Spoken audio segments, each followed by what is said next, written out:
Creatures crawl in search of blood to terrorize your neighborhood.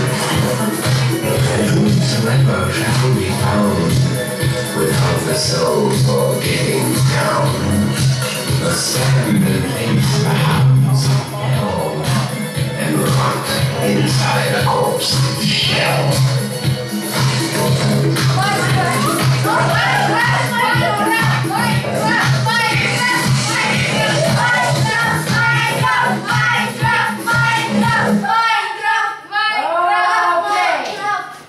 И така, следва викторина с награда.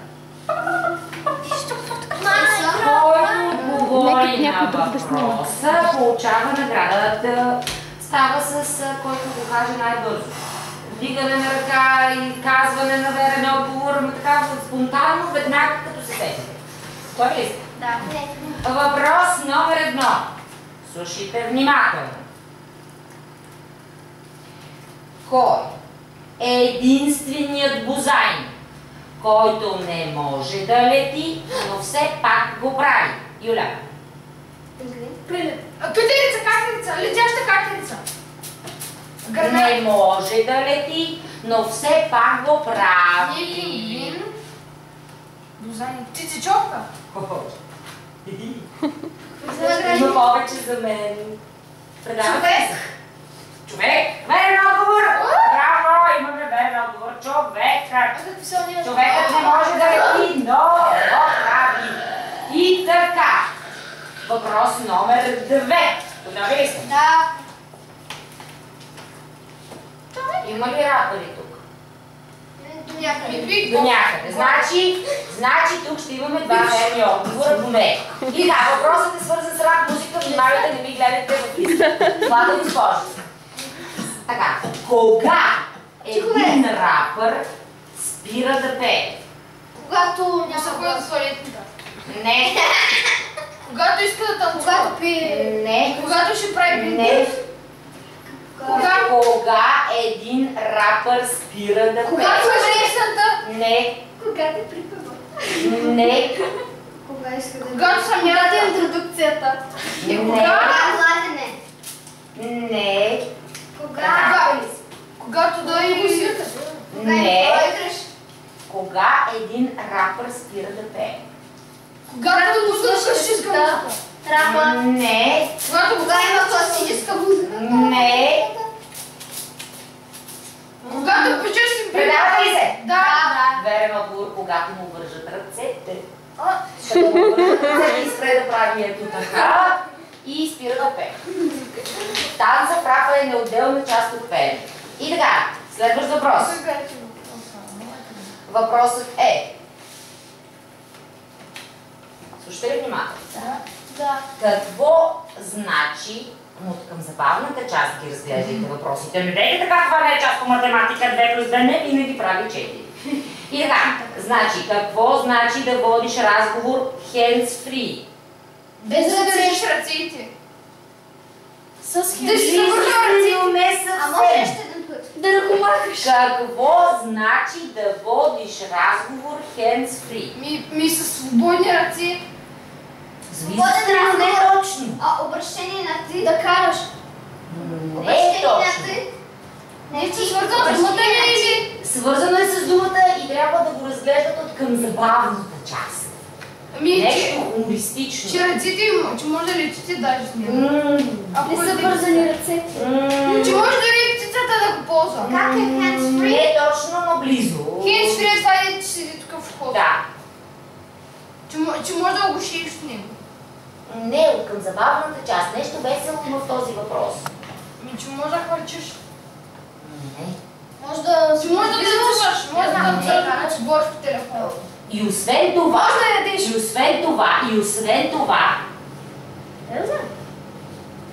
вие как най-често говорите по телефон? Само като говорите на слушалка или като изпращате СМС? И ако кажете да търсите музика, ама ти говориш с hands-free. А пък с другите ръце изправиш с други неща. Ама твоите ръце ли? Не, с ръцете е hands-free. С ръцете на някой друг. Много ви подсказах, не е точно това. Добре, кажете отговор. И да, верният отговор е да водиш разговор hands-free, означава някой друг да пише вместо теб на клавиатура. Трябва да пишеш Така, пишеш съобщения, търсиш музика, играеш игри, едновременно правиш 20 различни неща. И така, следващ въпрос. Този е лесен, този е много лесен. Когато колата се движи, кола, не знаете, коя гума не се прави? Ти беше прав. Ами трябва гума не се Резервната гума не се движи, резервната. Той го знаете хора. И така, следващ въпрос. Госпожо, ти са го знаели. Следващ въпрос. Какво има най-много в Мисисипи? Крокодили. Може би, не знам. Госпожи. Може би не съм ходила. Аз отказвам. Вода. Не, какво има най-много в Мисисипи? Мизи. Мишки. Близо сте, но не точно. Миси. Мисисипи. Какво има най-много в Мисисипи. Мисисипи? Мисипи и мишки. Браво. Този път ще подариш ли шоколада си на някой? Какво каза? Какво беше отговора? И буквата И, най-много има буквата И в думата Мисисипи. Продължаваме нататък. Подари шоколада си на някой друг. И така. Този е много, много лесен. Много лесен. Не, да. Къде морето е? На картата. На картата. Къде? На картата. Морето е слуто на картата. Така. Това го имахте и по английски днес, така че да видим какво сте научили. Кое животно спи с отворени очи? Нямаше човека. Имаше го. Имаше го. Някой не е внимавал в час. Кое животно спи с отворени очи? Това, което дреми. Това, което спи. Аз не съм била в клас. Това, което сумнабуса. Сумнабуса. Не. Змия. Не. Човек. Не. О, затваряме с очите си. Не всички. Знам. Тези, които да ничат. Любопитните хора. Бровка, клюкер. Не. Крокодил. Предавате ли се? Да. Не. Има повече шоколад. Как не? Уха. Не. А без бровка. Не. Предавате ли се? Да. Мечка. Да. Заекът с отворени очи. Днес го имаше в тези, които трябваше да свързваме. Не е вярно. И така, от кое животно се страхува най-много лъва? От човека. Не. Не разбирам. От лъвица себе си. От жена. Браво! Верен отговор. От жена на лъвицата можеш да подариш шоколада си. Верен отговор от жена му. Лъвицата. Това беше верен отговор. И така. Как познаваш? Следващ въпрос. Имам още 3 шоколадчета. Как не мога да правиш шоколад? По какво се движи влака? Кой го каза пръв? Всички. Всички. Всички, да. Някой тука. Беше по-рано. Следващ въпрос. Какъв влиза човек в Черно море и какъв излиза от него? Бял. излиза черен. Нормален. Същия какъв е блял. Излиза въсен и излиза. Не. Мокър! Сух излиза мокър. Браво! Влиза сух, излиза мокър. Така, следващ въпрос. Въпросът е: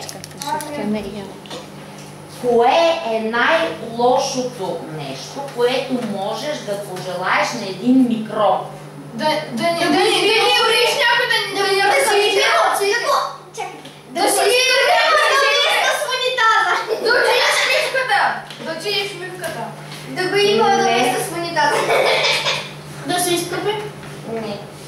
Да се... На един микроб, кое е най-лошото Да го нещо? съпонисат. Не. Близко не сме ли малко? Близко сте точно в тази До место се най-добре. Не. Падна ти пирошината. Да го сплескате? Не. Да го убие. Микроб. Аз не бих видяла микроб, за да мога да го сплескам. Сега току-що сплескахте около 1 милион сигурно. Но не ги видях. Ма са бацили пак. И така, кое е най-лошо нещо, което можеш да пожелаеш Да ги видиш? Не. Предавате ли се? Да. Много здраве. Много здраве е най-лошото нещо, което може да пожелаете на един микроб. Защото микробите не виреят там, където хората са здрави. Където има много здраве, няма микроби. Това е истината. И много здраве за кой? За тях или за Много хората? здраве на микроба. Значи ти знаеш, че Това означава, че микробите се развъждат в такива среди, които са заразени. Не, това има, този смисъл значи, че на микроба се храни с постоянно да убива хора и да става още по-здрав. Почти, но не съвсем. Не ги убиват постоянно. Следващ въпрос. На какво прилича едната половинка от ябълка? На другата половинка. Браво. Имам само още едно шоколад. На другата половинка от ябълката прилича. И така. Следващият въпрос е... Трябва ми да хапна солено или хапна. Ако ни хапна... Ние вече. Какво има Чакай. между град и село? Път. Разстояние. Не. Място. Не. Хора. Не. Въздух. Не. Смен. Димози. Да, какво има между град и село? Юлия. Вземи си го. Какво има между На град мен и трябваше село? име. Не. Какво е това? Какво има между... Не. Какво различа? Какво има между град и село? Камъни. Дървета. Не. Море. Не. Една Не. въздух. Аз живея толкова известно по този град, село и какво горе. Какво има между град и село? Път. Разбит път. Разстояние. Дупки. Разстояние. Хора. Предавате ли за шоколад за мен? Какво има последен път между град И какво и има? село? Браво! И! Съюзът и! Град и село! Съюз и! Казах ви, че въпросите са забавни, не са логически, не са математически, не са свързани с английски. Аз не мога.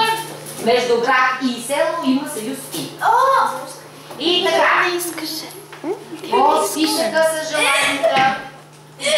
Били Джин. Ако искаш, дай го пак на момчетата или на някой друг да си. Раздели го на парченца и всеки да си вземе.